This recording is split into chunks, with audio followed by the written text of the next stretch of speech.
This week we've been following the narrative of Matthew's Gospel as Jesus is arrested, tried, beaten, mocked and led out to Golgotha to be crucified. Today's Good Friday, and so we read together the grisly account of Jesus' crucifixion. And the goal of our time is simply to enter into these events, to imagine, to ponder, to empathise, remembering that what Jesus is doing on the cross, he's doing for us. I'm simply going to read slowly and deliberately and allow you time to prayerfully align yourself with God's purposes for our salvation. Matthew 27, verse 27. Then the governor's soldiers took Jesus into the praetorium and gathered the whole company of soldiers around him.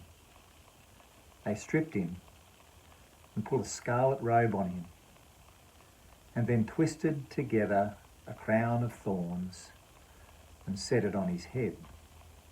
They put a staff in his right hand. Then they knelt in front of him and mocked him. "Hail, King of the Jews," they said. They spit on him and took the staff and struck him on the head again and again. After they'd mocked him, they took off the robe and put his own clothes on him. Then they led him away to crucify him.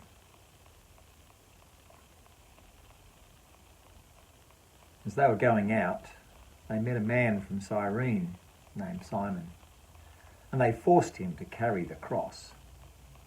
They came to a place called Golgotha, which means the place of the skull. They offered Jesus wine to drink, and wine mixed with gall, but after tasting it, he refused to drink it. When they had crucified him, they divided up his clothes by casting lots. And sitting down, they kept watch over him there. Above his head, they placed the written charge against him: "This is Jesus, the King of the Jews." Two rebels were crucified with him, one on his right and one on his left. Those who passed by hurled insults at him, shaking their heads and saying, "You who are going to destroy the temple and build it in 3 days, save yourself. Come down from the cross, if you are the Son of God." In the same way, the chief priests, the teachers of the law, and the elders mocked him. "He saved others," they said, "but he can't save himself. He's the King of Israel. Let him come down now from the cross, and we will believe in him. He trusts in God. Let God rescue him now if he wants him, for he said, 'I am the Son of God.'" In the same way, the rebels who were crucified with him also heaped insults on him. From noon until 3 p.m, darkness came over all the land. About 3 p.m, Jesus cried out in a loud voice, "Eli, Eli, lema sabachthani," which means, my God, why have you forsaken me?" When some of those there heard this, they said, "He's calling Elijah." Immediately, one of them ran and got a sponge. He filled it with wine vinegar, put it on a staff, and offered it to Jesus to drink. The rest said, "Now leave him alone. Let's see if Elijah comes to save him."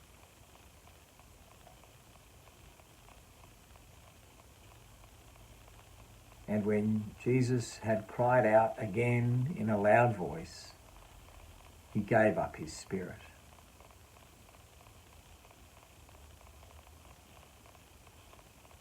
At that moment, the curtain of the temple was torn in two from top to bottom. The earth shook, the rocks split, and the tombs broke open. the bodies of many holy people who died were raised to life. They came out of the tombs after Jesus' resurrection and went into the holy city and appeared to many people.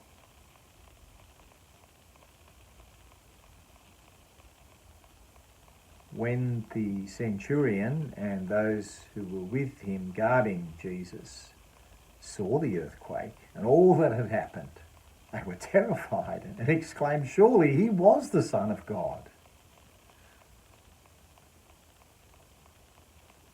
Many women were there, watching from a distance. They had followed Jesus from Galilee to care for his needs. Among them were Mary Magdalene, Mary, the mother of James and Joseph, and the mother of Zebedee's sons. As evening approached, there came a rich man from Arimathea named Joseph, who had himself become a disciple of Jesus. Going to Pilate, he asked for Jesus' body, and Pilate ordered that it be given to him. Joseph took the body, wrapped it in clean linen cloth, and placed it in his own new tomb that he had cut out of the rock. He rolled a big stone in front of the entrance to the tomb, and he went away. Mary Magdalene and the other Mary were sitting there opposite the tomb.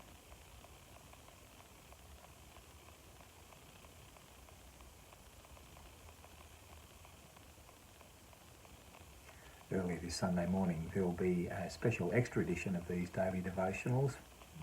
We cannot read about Good Friday in isolation. It's Friday, but Sunday's coming.